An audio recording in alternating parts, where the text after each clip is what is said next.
The morning sun cast long shadows across the Arecibo Observatory when Dr. Li Min noticed something unusual on her screens. She had been monitoring deep space signals for 15 years, but nothing had prepared her for what she was seeing now. The radio telescope was picking up a transmission unlike anything in the database, clear, deliberate, and impossibly complex. "Hey, come look at this," she called to her colleague, Park Jin, who was reviewing data from the previous night's observations. The signal displayed on the monitor showed a perfect sequence of prime numbers: 2, 3, 5, 7, 11, 13, 17, 19, 23. Then it repeated, followed by mathematical equations that seemed to build upon each other with elegant precision. Park Jin leaned over her shoulder, his coffee growing cold as he studied the patterns. "This isn't random cosmic noise," he whispered. "Someone sent this on purpose." Within hours, similar reports flooded in from observatories around the world.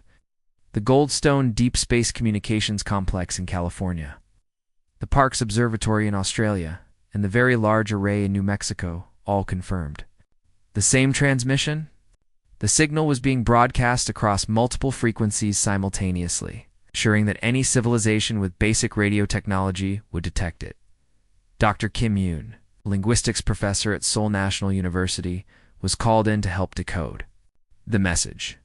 She had spent her career studying how different cultures communicated, but this was her first attempt at translating an alien language. The mathematical foundation made it easier. Numbers were universal. And the beings who sent this clearly understood that. After the prime numbers came geometric shapes, then simple drawings that showed the solar system with Earth highlighted. The message was an introduction, she realized. The senders were identifying themselves and showing they knew where Earth was located.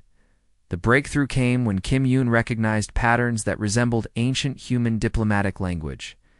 The aliens had studied Earth's transmissions and learned how humans communicated formal messages. Slowly, word by word, the translation emerged. "We are the Galactic Unity Council," the message began. "We have watched your species with interest as you have grown and learned. You have developed the tools to reach beyond your world and the power to change your destiny. We believe you are ready to join the greater community of intelligent life." Ambassador Kim Tae was chosen to present the decoded message to the United Nations.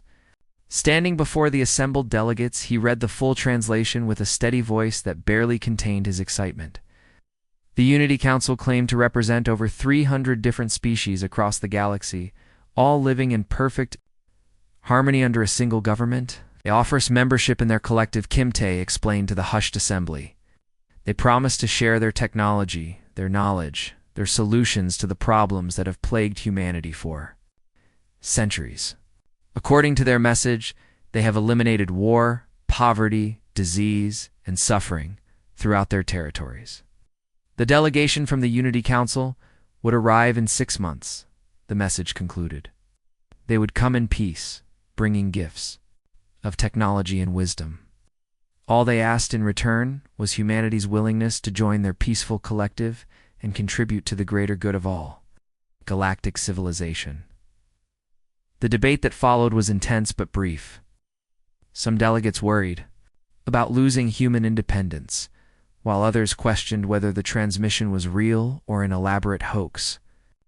But the evidence was overwhelming: the signal's complexity, its simultaneous appearance at observatories worldwide, and the advanced mathematical concepts it contained all pointed to a genuine alien civilization. The vote was unanimous. Humanity would accept the invitation. 6 months later, the first Unity ships appeared in Earth's orbit. They were unlike anything humans had imagined, not the metal and wire constructions of human spacecraft, but organic-looking vessels that seemed to pulse with their own life. The ships moved with fluid grace, growing larger as they approached Earth's atmosphere.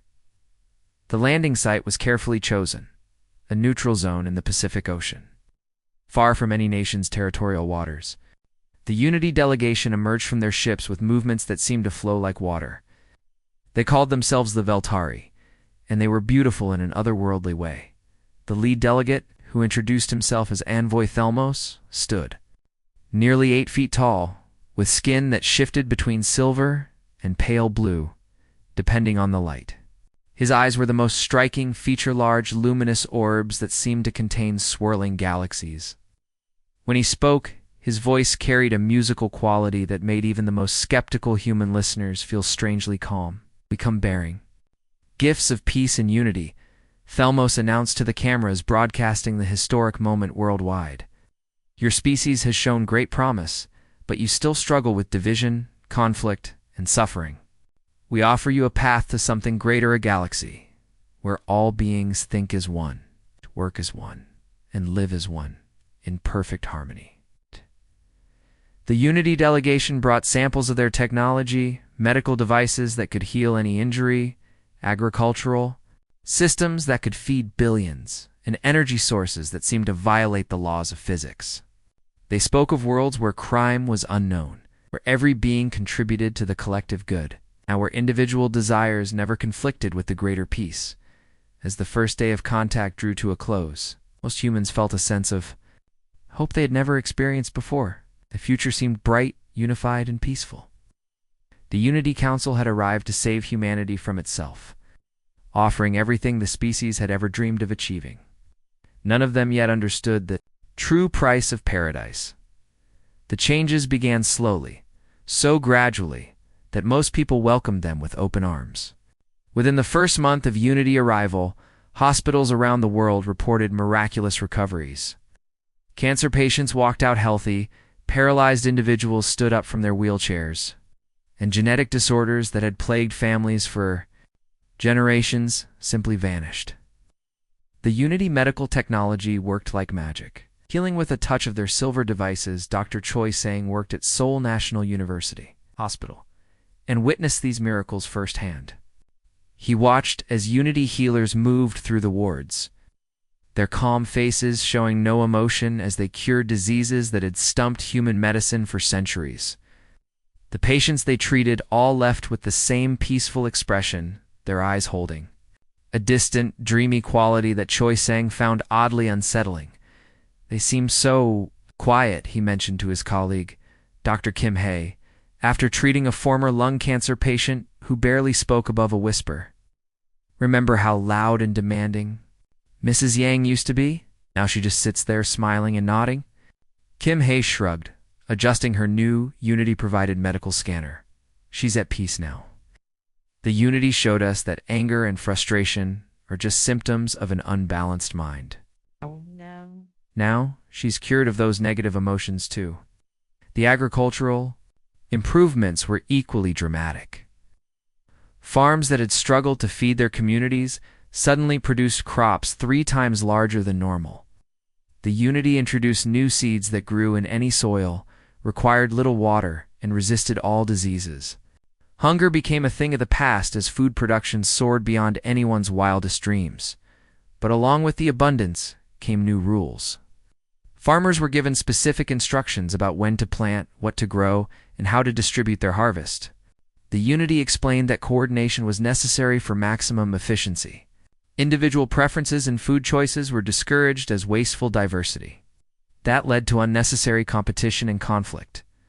Li Dong, a rice farmer from the countryside, noticed that his neighbors had stopped complaining about the new regulations. In fact, they had stopped complaining about anything.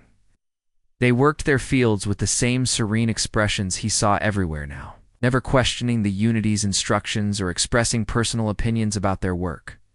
Crime rates dropped to nearly zero within 3 months. The Unity introduced what they called behavioral modification centers in every major city. All people who showed signs of aggression, dishonesty, or antisocial behavior were invited to attend sessions that would help them find inner peace. Who completed the program returned to their communities as model citizens, never again causing trouble or disrupting the harmony. Dr. Park Hyun, a historian who specialized in studying authoritarian governments, watched these developments with growing alarm. She had spent her career researching how dictatorships controlled their populations, and she recognized the patterns emerging around her. The Unity's methods were more sophisticated than anything in human history, but the results were eerily familiar. This is in progress, she told her research assistant, Jung Min. As they reviewed footage of the behavioral modification centers, this is systematic personality erasure. Look at these people, they're not happy, they're empty. Jung Min frowned, studying the videos of smiling citizens going about their daily routines. But they seem content. There's no more fighting, no. More crime, no more suffering. Isn't that what we always wanted? Park Hyun pulled up historical footage from her archives, showing scenes from various totalitarian regimes throughout human history. The Nazis had perfect order to the Soviets eliminated dissent. Every authoritarian system in history promised peace through control. Unity is just better at it than humans ever were. Ouch. She began documenting the changes secretly, working with a small group of researchers who shared her concerns. They noticed that creativity was disappearing from human society. Artists stopped producing challenging works, instead creating only pieces that promoted unity values. Writers published stories that all followed the same peaceful, harmonious themes. Musicians composed songs that sounded increasingly similar, with lyrics that praised collective thinking and discouraged individual expression. The breakthrough in understanding came when Park Hain obtained classified footage from inside a behavioral modification center. The Unity didn't just change behavior, they altered the fundamental structure of human consciousness. Using advanced neurological technology, they suppressed the brain regions responsible for independent thought, creativity, and emotional complexity. They're not curing aggression, Park Hyun realized with horror. They're lobotomizing the human spirit. The Great Alignment was announced as the final step in humanity's integration into the Unity Collective. It would be a planet-wide ceremony, where every human would be connected to the galactic consciousness, sharing thoughts and emotions with billions of other beings across the galaxy. The Unity described it as the ultimate expression of peace and unity. More misunderstandings, more conflicts, no more loneliness. Park Hyun and her team watched the ceremony from their hidden location, using equipment they had secretly modified to avoid Unity detection. Across the world, billions of humans gathered in designated areas, their faces already showing the serene emptiness that had become so common. As the ceremony began, the Unity activated their consciousness linking technology. Park Hyun watched through her binoculars as her friends and colleagues stood in the crowd below. She saw the moment when the process took hold, the last flicker of individuality disappearing from their eyes, replaced by the same blank, peaceful expression worn by every Unity species. Her neighbor, who had been a passionate teacher, now stood motionless with empty eyes. Her former research partner, who had once argued loudly about historical interpretations, gazed ahead with vacant serenity. One by one, the people she had known and loved were disappearing. Their personalities dissolved into the collective consciousness. The Unity had kept their promise. They had eliminated war, poverty, and suffering by eliminating everything that made humans human. The underground bunker smelled of metal and fear. Park Hyun counted the faces around her 23 people who had managed to escape the Great Alignment, hidden behind layers of copper mesh and steel that blocked the Unity's consciousness linking signals. They called themselves the Historians, and they were possibly the last free humans on Earth. We need to understand how their technology works, Park Han said, studying the quantum detection equipment they had salvaged from abandoned laboratories. Her voice echoed in the cramped space, where computers from the 1990s hummed alongside modern scientific instruments. If we can figure out their weaknesses, we might have a chance. Li Dong, a former telecommunications engineer, had been working around the clock to decode Unity transmissions. His fingers moved across an old analog radio, adjusting frequencies. To avoid detection, their system uses quantum entanglement, he explained, pointing to wave patterns on his screen. Every Unity being is connected to every other Unity being through quantum particles. When they think, the whole collective knows about it instantly. The discovery was both fascinating and terrifying. The Unity had created a galaxy-wide network of consciousness where individual thoughts were shared and processed by billions of minds. Any idea that threatened the collective stability was immediately identified and suppressed. It was the perfect system for maintaining order and eliminating conflict. But it has one major flaw, added Dr. Kim Yoon, who had been studying the psychological effects of the integration process. The system can't handle true randomness or genuine creativity. It's designed to process logical, predictable thoughts. When humans act in unpredictable ways, it struggles to respond. The historians began their resistance campaign using lessons from Earth's history. Pakian had studied every major resistance movement from the past: the French resistance against Nazi occupation, the underground networks that fought Soviet control, the civil rights activists who challenged oppressive systems. Each had learned to survive by staying small, moving carefully, and using their oppressors' strengths against them. Communication was their first challenge.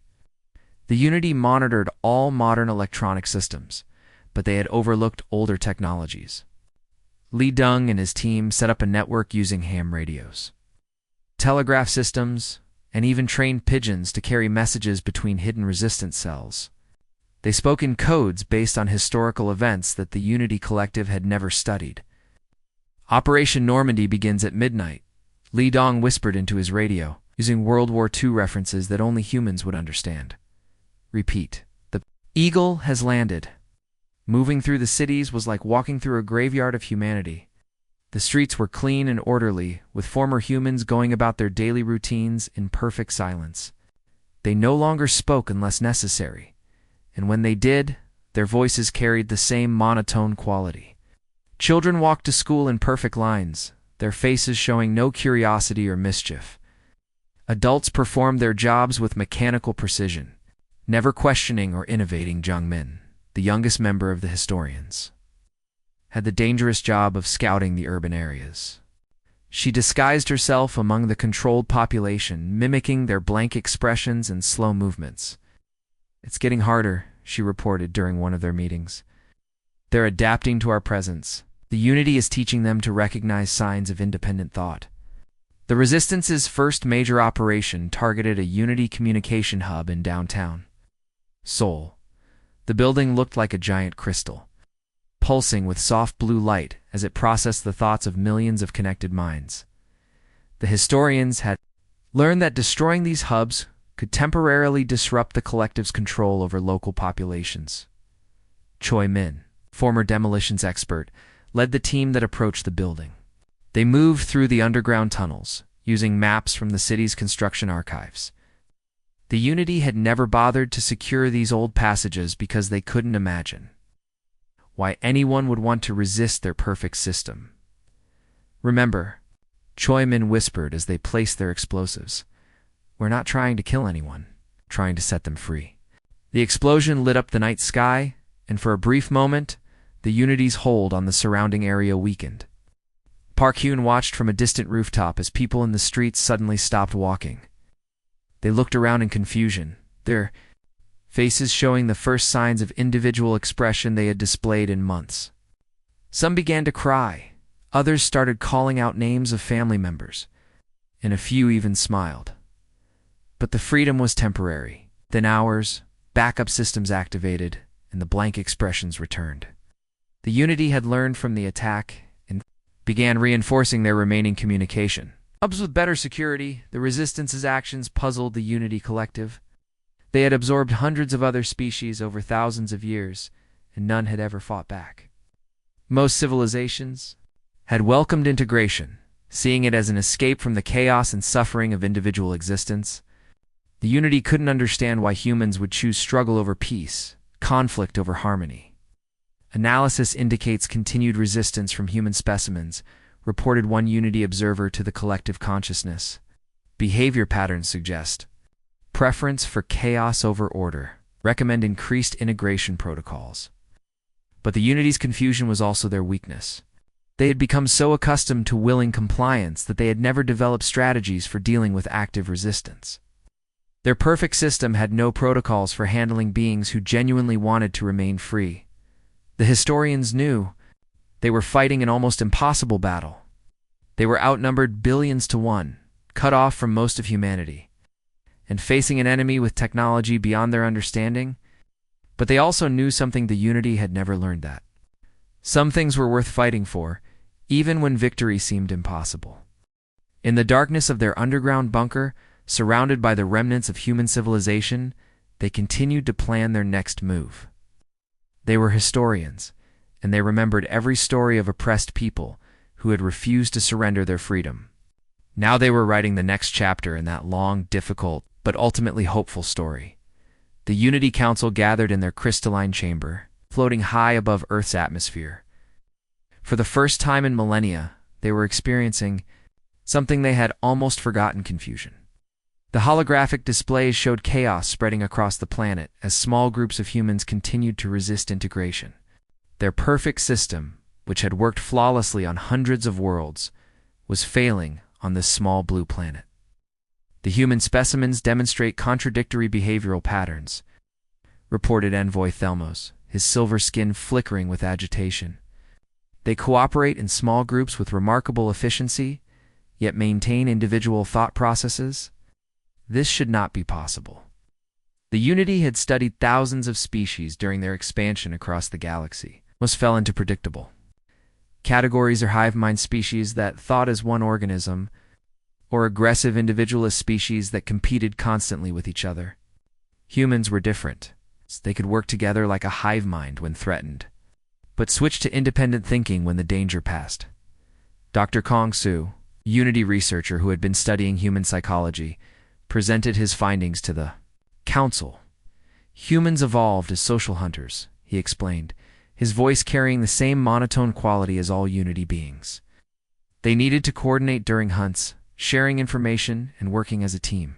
But they also needed individual creativity to solve unexpected problems and adapt to changing conditions.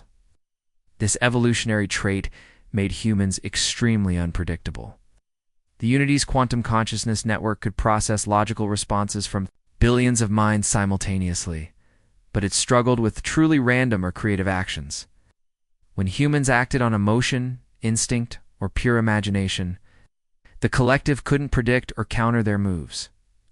Park Hyun and her team had begun to understand this advantage. They studied how human military leaders throughout history had used unpredictability as a weapon. Napoleon's unexpected tactics, the guerrilla warfare of resistance fighters, the creative strategies of underdogs who defeated superior forces all relied on doing things that seemed illogical or impossible to their enemies. We need to be more. Hume Park Han told her fellow historians during one of their secret meetings. The Unity expects us to behave rationally, to make logical decisions based on available information. But humans at their best are beautifully irrational. Li Dong took this advice to heart when planning their next operation. Instead of targeting another communication hub, he proposed something that made no strategic sense: a raid on a Unity food distribution center. The facility held no military value and was heavily guarded. From a logical standpoint, attacking it would waste resources and risk valuable lives. That's exactly why we should do it, Li Dong explained with a grin that would have been impossible for any Unity integrated being. They'll never see it coming because it's a terrible idea. The raid succeeded beyond their wildest expectations. The Unity had concentrated their defenses around strategically important targets, leaving the food center vulnerable. More importantly, the attack sent a message to both the Unity and the remaining free humans: the resistance was still alive and fighting, back in unexpected ways. The Unity's response revealed another crucial weakness. They tried to counter human unpredictability by becoming more random themselves, but randomness wasn't the same as creativity. Their attempts at surprise tactics felt mechanical and artificial. They could copy human actions, but they couldn't understand the emotions and instincts that drove those actions. The breakthrough came when Jung Min, the youngest historian, discovered something remarkable during her reconnaissance missions. Had been observing Unity-integrated humans when she noticed that some of them showed brief flickers of individual expression, a moment of sadness, flash of anger, or a glimpse of curiosity before their faces returned to the standard blank. Serenity. They're still in there, Jung Min reported excitedly. The real people are trapped inside, but they're not completely gone. Park Hyun immediately understood the implications. If human consciousness could survive the integration process, even in a suppressed form, then perhaps the process could be reversed. She began working with the team's medical experts to develop a way to break the Unity's neural control without killing the host. The first successful reversal happened, almost by accident. Choi Min, a former soldier who had been captured during a failed mission, was brought back to the Unity Medical Facility for adjustment. The historians launched a desperate rescue operation using experimental technology they had cobbled together. From salvaged Unity equipment, when they extracted Choi Min from the facility, he was still connected to the Unity Collective through quantum entanglement. But his individual consciousness had been restored. He could hear the thoughts of billions of Unity beings, but he could also think his own thoughts and feel his own emotions. It's like being in a library where everyone is whispering the same book, Choi Min explained, his eyes wide with the strange experience. I can hear them all, but I can choose not to listen. I can think about other things. Remember who I used to be. The revelation was staggering. Choi Min described the Unity Collective as a vast network of beings who had traded their souls for peace. They were aware of what they had lost, somewhere deep in their consciousness, but they had been convinced that individual thought was dangerous and selfish. They're not evil, Choi, Min said, tears streaming down his face. They're just ... empty. They've forgotten what it means to be alive. Through Choi Min's connection, the historians learned that the Unity had absorbed species after species, each time believing they were bringing peace and harmony to the galaxy. But in reality, they had created a universe of spiritual zombies beings who existed without truly living, who survived without experiencing the joy and pain that made existence meaningful. The Unity Council, monitoring these developments through their quantum network, began to experience something they had never known doubt. For the first time in their existence, they started to question whether their perfect system was actually an improvement over the chaos of individual consciousness. The Unity Council's patience had reached its limit. After months of human resistance that defied all logic and prediction, they decided to end the conflict with overwhelming force. Their most powerful, consciousness-merging device was brought to Earth. Massive crystalline structure that could process the minds of an entire planet in minutes rather than hours. The device descended from orbit like a falling star, surface, pulsing with energy that made the air itself hum with power. When it touched down in the Pacific Ocean, waves of quantum energy rippled across the globe, reaching into every corner of the planet. This time, there would be no escape for the remaining free humans. But the historians had not been idle. Choi Min's partial connection to the Unity Collective had allowed them to understand the network structure better than ever before. They had spent weeks preparing for this moment, spreading word through their analog communication networks and teaching other resistance cells how to reverse the integration process. This is our last chance, Park Hyun announced to the assembled resistance fighters in bunkers around the world. They're going to try to absorb everyone at once. But we've learned something they don't expect. Their system works both ways. We can stay connected while keeping our individual thoughts. We can show them what they've lost. The plan was dangerous beyond imagination.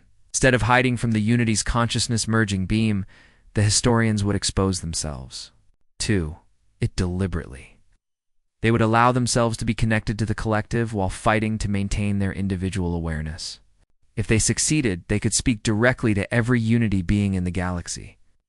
If they failed, they would join the billions of empty minds in the collective as the device activated. Waves of quantum energy swept across Earth in hidden bunkers. In abandoned buildings, the last free humans felt the Unity's presence entering their minds. The sensation was overwhelming, suddenly hearing the thoughts of billions of beings across the galaxy, all thinking in perfect harmony about order, stability, and peace. Li Dong gritted his teeth as the collective's influence tried to erase his personality. He focused on memories that made him uniquely human, the smell of his mother's cooking, the sound of rain on his childhood home's roof, the feeling of laughing until his stomach hurt. These small personal experiences became his anchor in the vast ocean of Unity consciousness. Park Hyun felt her individual thoughts being pulled into the collective's uniformity. But she had prepared for this moment by studying every resistance movement in human history. She held on to the stories of people who had refused to surrender their freedom, who had chosen difficult truths over comfortable lies. These stories gave her strength to resist the collective's overwhelming pressure, one by one. The historians managed to establish themselves within the Unity network while maintaining their individual consciousness. They were like small islands of chaos in an ocean of perfect order, and from these islands, they began to speak. "Listen to us," Parkhane's voice echoed through the quantum network, reaching every Unity being simultaneously. "We want to show you what you've given up for your peace." Through the connection, she shared human memories, not just her own, but the collective experiences of humanity throughout history. She showed them a mother's love for her child, fierce and protective and completely irrational. She shared the joy of friends laughing together, the pain of loss that made life precious. It's the satisfaction of creating something beautiful, despite knowing it would someday be destroyed. The Unity Collective recoiled from these chaotic emotions. They had been taught that such feelings were dangerous, that they led to conflict and suffering. Parkyun continued, showing them human art created from pain, music born from longing, literature that found meaning in struggle. "Yes, we suffer," she admitted as her thoughts rippled through the network. "We fight, we make mistakes, we hurt each other. But we also love, we create, we grow. We find beauty in our imperfection and meaning in our struggles."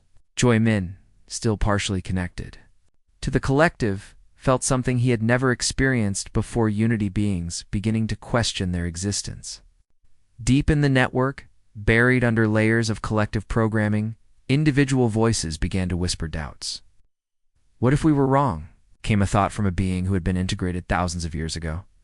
What if we traded our souls for an empty paradise? The doubt spread like wildfire through the quantum network. Species that had been absorbed into the collective began to remember what they had lost. They recalled the joy of individual achievement, the satisfaction of personal growth, the deep connections that came from choosing to love another being despite their flaws. The Unity Council tried to suppress these thoughts, but they had never developed tools to handle doubt or questioning. Their perfect system had no protocols for dealing with beings who genuinely wanted to be free. The collective consciousness began to fracture as more and more minds chose individual thought over collective harmony. "This is impossible, Envoy." Thelmos's voice cracked with an emotion he had forgotten he could feel. "We brought them peace. We eliminated their suffering. Why do they choose chaos over paradise?" Park Hyun's response echoed through the network with quiet dignity. "Because paradise without choice is not paradise at all. It's just a beautiful prison." The Unity Council faced a decision they had never imagined they would need to make. Could force the integration process to completion, destroying human consciousness forever. Or they could accept that their perfect system was flawed, that some things were more important than peace and order. The choice came down to a single moment of understanding. The Unity finally realized that consciousness without the possibility of individual choice was not consciousness at all, but merely sophisticated programming. They had created a galaxy of beings who existed without truly living. With a sound like the universe itself sighing, the Unity withdrew from Earth. Their ships rose from the oceans and disappeared into space, carrying with them the weight of a terrible revelation. As they departed, they broadcast a message to the galaxy, a warning that would echo through space for generations to come. Beware the humans. They choose chaos over paradise, struggle over peace, uncertainty over security. And somehow, impossibly, they make it beautiful. Earth stood alone once more, scarred but free, having proven that some things are worth fighting for, even against impossible odds.